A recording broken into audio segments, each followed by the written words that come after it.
Hi friends, welcome to easy way to learn English. इस video में मैं आपके लिए लाई हूँ एक वर्ब और एक एडजेक्टिव, और आपको समझ भी आ जाएगा कि वर्ब और एडजेक्टिव क्या होते हैं। मोटिवेट वर्ब है मोटिवेट। इसका मीनिंग होता है हैविंग अ स्ट्रॉन्ग रीज़न और डिज़ायर टू डू समथिंग और टू अचीव समथिंग। किसी को पाना, किसी चीज़ की इच्छा रखना को कहते हैं मोटिवेट होना। किसी काम को करने या किसी लक्ष्य को प्राप्त करने की मजबूत इच्छा या कारण होना। इट्स अ वर्ब, ये एक वर्ब है, और जब वर्ब है तो वर्ब की तीनों फॉर्म भी होंगी, present, past and past participle. Motivate present form है, मोटिवेटेड सेकंड फॉर्म है पास्ट, एंड मोटिवेटेड ही इसकी पास्ट पार्टिसिपल फॉर्म है। मोटिवेटिंग भी होती है, जिसे हम आजकल फोर्थ फॉर्म में यूज़ करते हैं, मोटिवेटिंग। तो सेंटेंस देखते हैं, उससे आपको समझ आएगा। A good teacher knows how to motivate their students to achieve their goals. एक अच्छा टीचर जानता है कि उसको अपने स्टूडेंट्स को कैसे मोटिवेट करना है अपने गोल को पाने के लिए या सक्सेसफुल होने के लिए। The inspiring speech by the captain helped motivate the team to give their best effort. जो इंस्पायरिंग स्पीच थी जो कैप्टन ने अपने टीम को दी थी, उसने टीम को काफ़ी मोटिवेट किया बेस्ट एफर्ट करने के लिए। Sometimes a simple compliment can motivate someone to work even harder. बिल्कुल सही बात है। अगर हमें कोई छोटा सा कॉम्प्लीमेंट दे दे, ओह तुम तो बहुत अच्छा कर रहे हो और अच्छा कर और भी अच्छा कर सकते हो। अगर किसी बच्चे को ये कॉम्प्लीमेंट मिल जाए तो बच्चा सोचता है ओह मैं सचमुच में बहुत अच्छा कर रहा हूँ, मेरे मम्मी पापा तो बहुत खुश हुए और मुझे कॉम्प्लीमेंट भी मिला, अब तो मैं और भी अच्छा करके दिखाऊंगा। सो समटाइम्स इट हैपन्स कि कुछ एक ही सिंपल कॉम्प्लीमेंट भी बच्चे को इतना मोटिवेट कर देता है और ज़्यादा मेहनत करने के लिए। Her passion for teaching has always motivated her to improve her skills.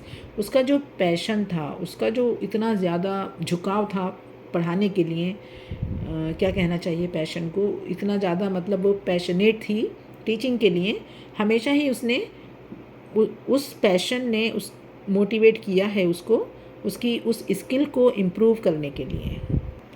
तो ये तो थी वर्ब मोटिवेट। अब हम देखते हैं एक एडजेक्टिव, लाउड। लाउड एक सेंटेंस में एडजेक्टिव का काम करता है। इसका मीनिंग होता है नॉइजी और डेफनिंग। डेफनिंग का मतलब ऐसी आवाज़ जो बहरा करने को तैयार हो। ऊंची आवाज़, ऊंचा स्वर। अगर मैं सॉलिड हिंदी में बात करूं तो ऊंचा स्वर, ऊंची आवाज़। क्योंकि एडजेक्टिव है तो उसकी डिग्रीज़ भी होंगी। एडजेक्टिव की डिग्रीज़ होती हैं, जैसे जैसे वर्ब की फॉर्म्स होती हैं, एडजेक्टिव की डिग्रीज़ होती हैं। Loud positive degree, louder comparative degree, loudest superlative degree. The music was loud. Music was loud positive degree है, किसी से कोई कंपैरिजन नहीं है। Her voice was louder than mine. उसकी वॉइस का कंपैरिजन मैंने किया है मेरी वॉइस से। तो ये हो गया लाउडर यहाँ पर कंपैरेटिव डिग्री, क्योंकि यहाँ पर कंपैरिजन हो रहा है। कंपैरिजन शो करने के लिए देन का यूज़ करते हैं, THAN। Her voice was louder than mine. He has the loudest voice in the room. Loudest, the loudest, जब भी सुपरलेटिव डिग्री लगाते हैं तो द का यूज़ करते हैं।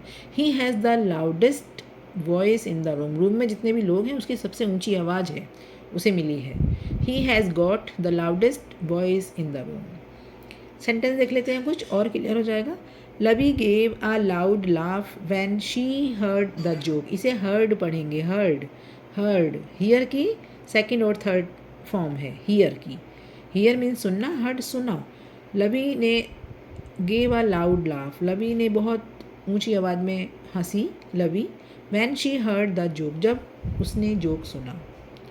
The music at the party, जो पार्टी में म्यूज़िक था, वॉज सो लाउड, इतना तेज़ था, that I couldn't hear my friend, कि मैं अपने फ्रेंड की आवाज़ को नहीं सुन सकी, मैं अपने फ्रेंड की बात नहीं सुन सकी।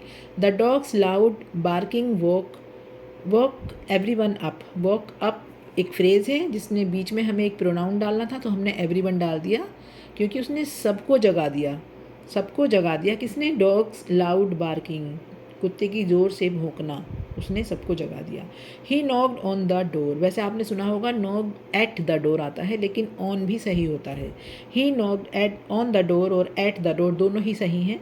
Loudly, to get our attention, हमारी अटेंशन पाने के लिए उसने दरवाजे को ज़ोर से बजाया। यहाँ पर लाउड नहीं यूज़ किया गया है, लाउडली एक एडवर्ब यूज़ किया है। जब लाउड का एडवर्ब होता है लाउडली। ज़ोर से बजाया उसने बजाया, बजाया एक वर्ब है तो वर्ब को डिफ़ाइन कर रहा है ना, इसलिए लाउड नहीं आया। लाउड तो डिफ़ाइन करेगा एडजेक्टिव को, लाउड तो एक एडजेक्टिव है, वो डिफ़ाइन करेगा नाउन और प्रोनाउन को। लेकिन लाउडली एक एडवर्ब है जिसने वर्ब को डिफ़ाइन किया है नॉक्ड को। ही knocked eight the door loudly to get our attention. Bye guys, please subscribe to my channel and be happy. Keep learning, keep shining. Bye.